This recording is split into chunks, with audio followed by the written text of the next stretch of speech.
comfy. All right. Hello, my fine furry friends. How are we doing today? Are we good? Do you notice something? I noticed something. We moving up in the world. We all big girls and stuff. Anyway, today. Wait.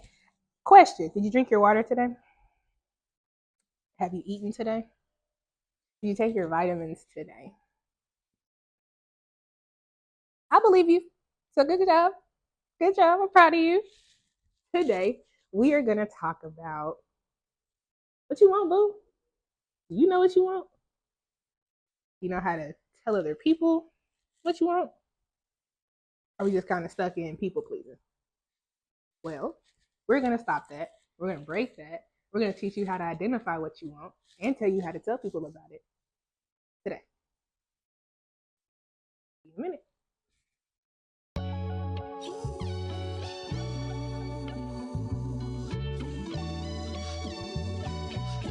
So, people pleasing, that ends today. And we mean it. All people pleasing ends today because today we're going to talk about how to identify what it is you want. Today we're going to talk about personally and romantically. I think romantically kind of leans more into personally. So that's why we're going to talk about it today because eventually, for those who want to, you will eventually have a partner, and that, especially if you get married, the two become one. So you're going to need to know all of you first. Now, figuring out what you want is hard. It's extremely difficult. And it's wild to me that we will send kids, little kids, to college and be like, figure out your career. But I don't know what I consistently want for breakfast every day. What you mean, figure out my career? I can't get up at 8 o'clock. What you talking about? Like the party last night was a vibe. What you mean? Like, so to sit here and just assume that anybody is gonna know exactly what they want right out the gate, it's a big ask. For the people who can do it, my hat's to you. I'm not taking this off because it took a long time to style, but my hat's to you, proverbially. Because some of us can't do it. I know I couldn't. If you would have asked College B anything about this at the time, she'd have looked at you and laughed at you and been like, "Are you insane? Don't nobody care about what I gotta say." Like, I'm not gonna lie, imposter syndrome. I still feel that way, but we just gonna fake it till we make it, and hopefully I'll make it. But I had to, over time, kind of evaluate what it really was that I wanted out of my life, because I've said this to y'all before.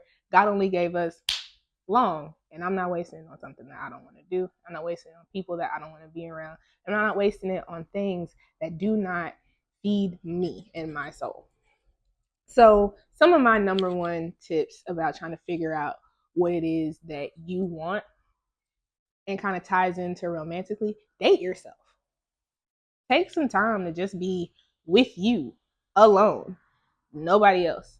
Like, do some dinner dates at home, cook dinner, watch your favorite show, take some time to journal when you're doing that. Listen to, you want to go out to a club and listen to music with a drink, do that at home. Stay home, make a drink. That way you can get as drunk as you want to, and can't nobody get you in trouble. I mean, you can get yourself in trouble. Don't text that ex. Don't text that ex. But, you know, have fun with yourself before you try to date or add friends to the mix or anything like that. You got to like you. You have to like you, and you have to be able to hear you through all the noise that comes in with everything. We just talked about being, having friends, and what builds friendships. Building strong friendships start by having a strong you.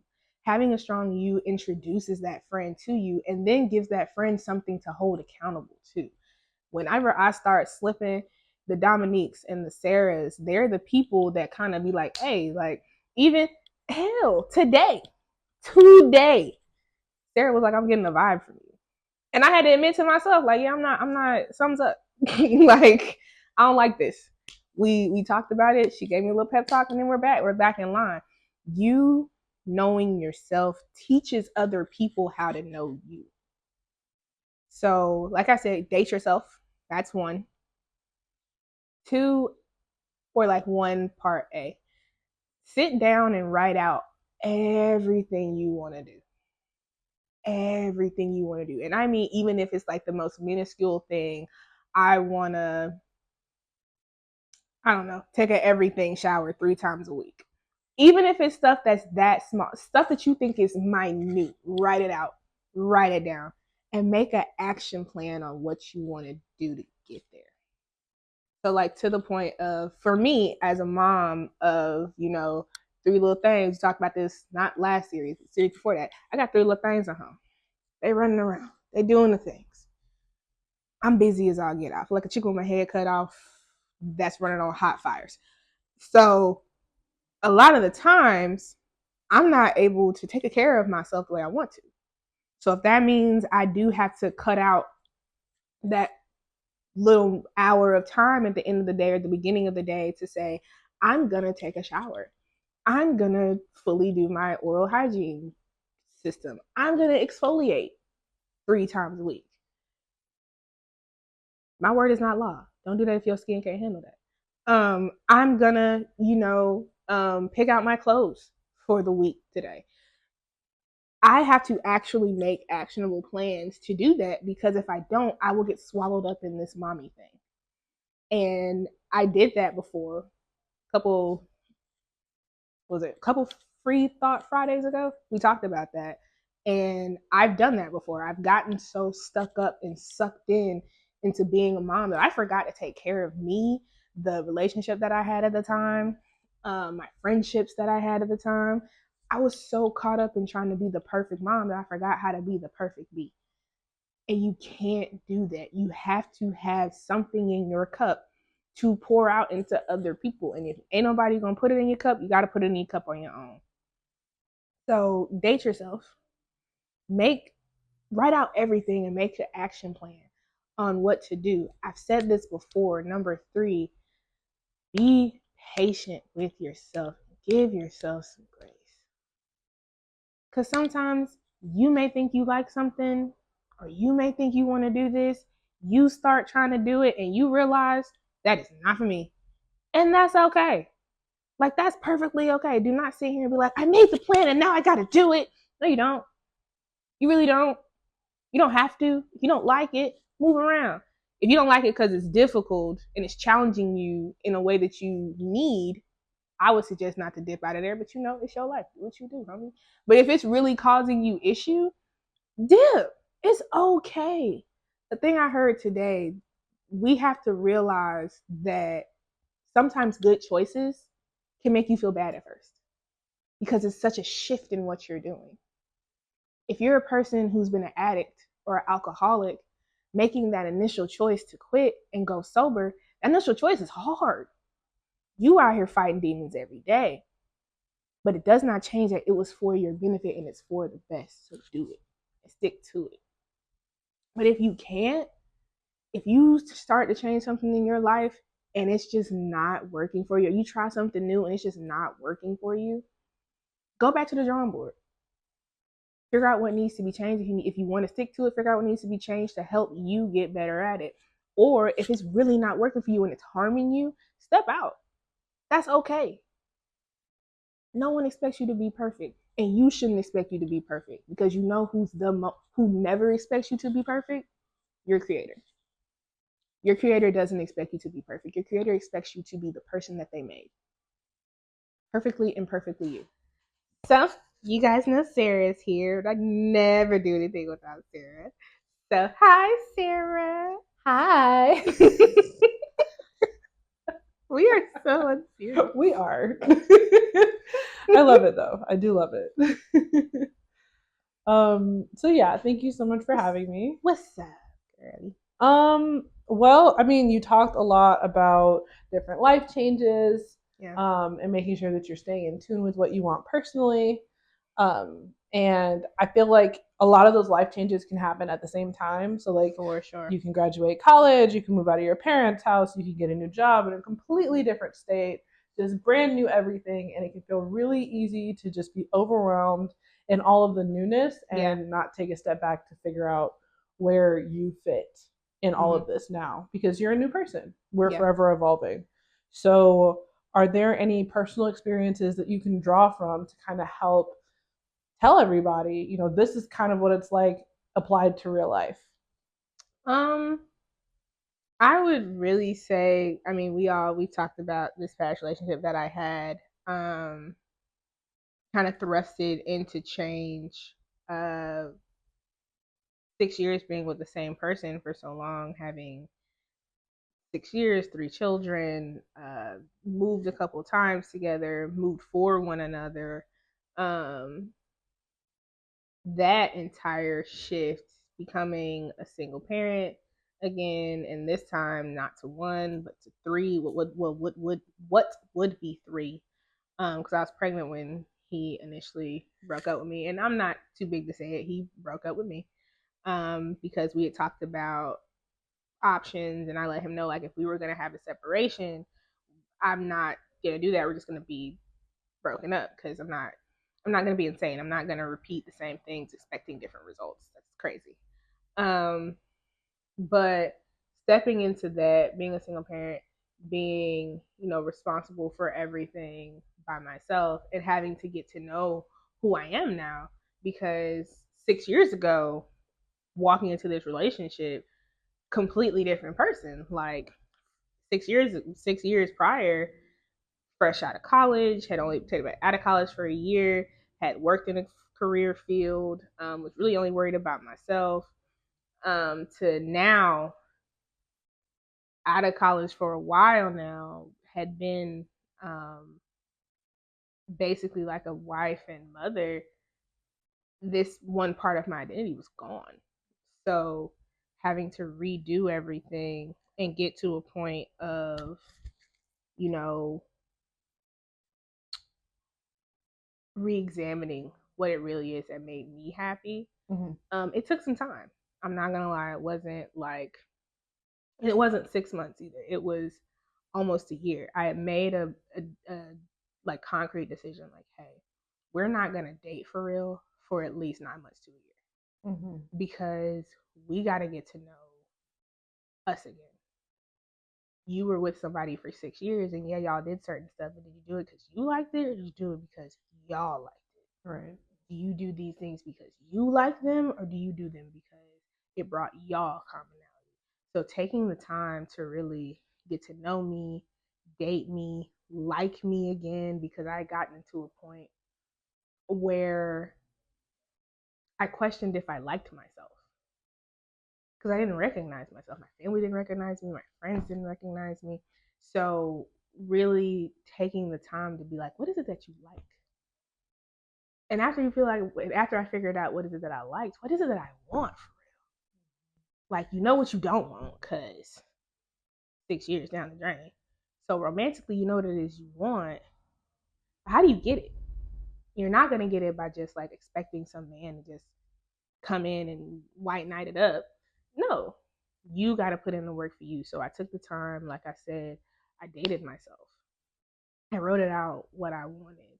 And I wrote out what I wanted in different aspects of my life. I wrote out what I wanted professionally, what I wanted personally, what I wanted spiritually, what I wanted in the realm of a mom, how I wanted to be as a friend, how I wanted to be. Um, do I want to travel? Do I want like what is it that I want to do? If B had endless opportunity, every single thing that I tried immediately, what would those things be? And I just wrote them out. I did what I said earlier in the video. I wrote them out because I'm a really visual person. So seeing it was really beneficial for me. So that's another reason why I get those type of things. They're beneficial for me. Seeing it on paper and in front of me made me be like, okay, if this is the destination, what is the route? How is it going to be route A, route B, route C? Like, what are the options that I have to get here? And has it always been easy? Absolutely not. God, no. But where I am right now, like, if you would have told college B that she would have this she would not know what to do because she would not believe you, to be 100% honest, because who the wants to listen to you, right? Like, nobody cares what you gotta say. Like, you ain't shit, bro. Like, that's literally what I would tell myself throughout a good chunk of this relationship, that relationship. And I had to start changing that thought process because I am worth something. I am here for a reason. Someone does care about what I have to say and what I believe. And even if only one person does, it's something. It's a care for something. So literally that, and I'm not gonna lie, I am so grateful that this transition has happened. And I call it a lot my Job season because, not my Job season, my Jonah season, because I fought this work for so long. So long. Because I didn't want to look at what I wanted. Because I in that relationship, I had gotten kind of scared of, is what I want too big? Is it, who am I to think that I can do these things? Who am I to think that my voice matters? You know what I mean? While still, on the other hand, telling other people that their voice matters, that they're important, that they should do the things they want to do, but not believing it for myself. So that relationship ending was the absolute best thing that could have happened to me. Like, best, hands down. I would have to, if that man asked me to thank him for it, I would. Because I genuinely am so happy that that ended, because I could, the girl that I was in that, the woman that I was in that relationship, I don't know her now. And I'm so grateful. I'm grateful for the love that we had while we had it, but I'm so grateful for the pain, because the rose that grew out of concrete, ooh, the woman she is now, oh no. This woman is phenomenal. She's growing to be phenomenal. So just taking that time, that year and a half, honestly, because it ended up being like a year and a half of just sitting down, dating me enough to like me, enough to listen to me, enough to hear me and listen and comprehend what I wanted, to be able to come back and tell other people. Because a lot of the times the problem is, and the hard part is, telling other people what you want, right? It's not you knowing what you want sometimes, it's you telling other people that. That's the hard part sometimes, because now you have to vocalize. And sometimes people may not get it. And sometimes they may hate the message. But to be honest, here's a message. If they hate the message, they don't need to listen to it. And they're not in the right, and you're not in the right place for them. And that's okay. But yeah, those are the things. I'm really glad that you took time to date yourself. That's like the hardest thing to do, I Man. think. And this is about to sound so like only child stereotypical. I'm only child. I like myself. Like, I like time by myself. That's Like, not... I didn't grow up with like siblings, so like imaginary friends. It's not sad and it's not lonely. It's called creative. Imaginary friends was my like locked ins. I like, so you have like experience being alone and just making sure that you're okay outside of everything else going on. For sure. Which I love, because I have siblings, and so definitely don't know what that's like. I'm in a season of my life where I am kind of alone, but I'm also like a part of something. So yeah, it's always great for me to hear like what you're going through, because you inspire me, and I'm sure you inspire a lot of people. And yeah, no, I'm really glad I get to watch you grow into what you want to be and who you want to be, because you're so great. You're like such a great friend. You're such a great mom. You try really hard to do a lot for other people, and I feel like so many people are just like you in that. Like, yeah, we're very much like, oh, I love my mom, I'm going to take care of her. I love my children, I'm going to take care of them. And I'm not saying you shouldn't love them and take care of them. There's a point where you have to take care of yourself, because exactly. if you don't, what are you pouring from? Exactly. Empty cups. You can't pour from empty cups. Exactly. Pouring from empty cups leads you down a road where some people just can't come out, man. No. That's that people pleasing. And what did I say at the beginning of the video? We're stopping doing that today. No more people pleasing. No more people pleasing. You see me? No more people pleasing. Just saying. Okay, so that is it for this one. We're gonna talk about, if you want to have any like specific questions for me, just drop them in the comments. I always respond, and I always respond, and I read them. So I like talking to you. But next week, I want to preface this now. Next week we are talking about spirituality. I am a Christian. I go according to the non-denominational form of Christianity. With that being said, I respect the religious views of any and everyone. But if my religion is triggering for you, please know this is a safe space. One, so if you don't want to be a part, it's okay. You can click back up with us next week, where we're talking. The week after that, where we're talking about some spicy adult things.